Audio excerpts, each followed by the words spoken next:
decor ng ating Christmas tree. Pero syempre, ang aking mga maganda at poging apo ang maglalagay ng ornaments. Hello, ako si Eye po.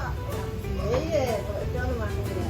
Ako si Juan. Si Yuan. Yes, mga mamshi. Ito po yung i-decor namin na Christmas tree. Ilalagay ko sa lapag para ito yung ating Christmas tree.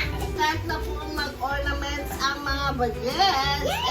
Yung ating isasabit sa ating Christmas tree. Oh, go!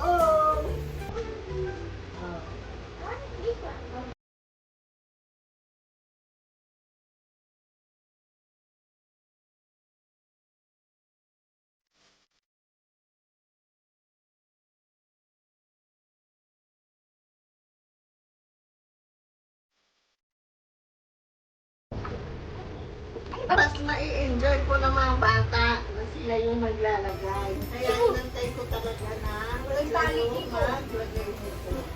Yan. Nice! Simple lang po yung mga ornaments namin. Wow. Last year ko pa po ito nabili. Pero reusable naman po kaya pwede kami ulit. Next year, ang bala ko po ay pink naman. Pink naman lahat ng ornaments. Subukan natin. Next year, puro pink. Alam niyo mga mamsi, noong bata ako, natatandaan ko. Gumagawa rin ako ng Christmas tree. Christmas tree na walis tingting. Opo, Christmas tree walis tingting. Tuwan-tuwa po yung mga kapatid ko. Kasi wala kaming magandang Christmas tree, wala kaming budget para doon. Kaya ginagawa ko po ng paraan yun mga mamsi. Walis tingting, ginagawa ko Christmas tree. Tapos ang mga sinasabi ko po mga candy. Yes. Mga candy po na totoo. Yun yung may chocolate sa loob. Candy mint. Yes. Yung verde yung balot. Candy mint. Viva.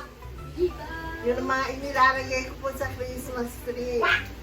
Kasi may mga color yung wrapper. Maganda tignan. Nice mo po, ma'am. Ganda. Kiniklip lang siya, pero pwede nyo rin po. Meron siya clip at the back, meron din siyang pangsabit. Ayan. Pag gusto nyo isabit, pwede din. Pag gusto nyo i-clip, pwede din po. Nakaklip lang siya.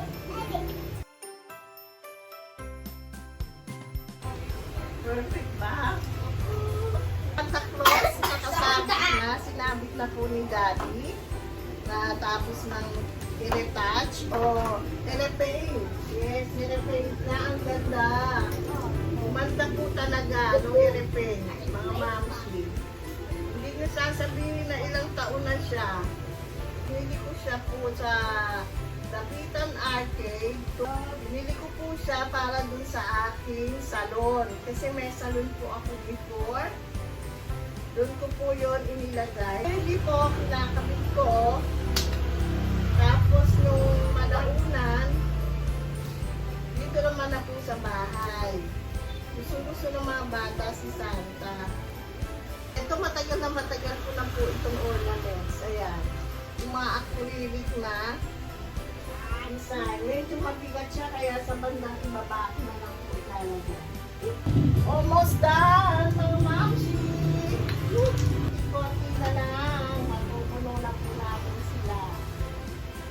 At ang ating final na gagawin ay ang paglalagay ng ating star. Yes! Ano siguro ilalagay kung saan natin ilalagay yung ating Christmas tree? Ayan, dito ko po sa ilalagay. Ayan, dyan natin ilalagay yung ating Christmas tree. Are you done? Yes, I'm done too. I'm done. You're done. Done. Hey, ito siya.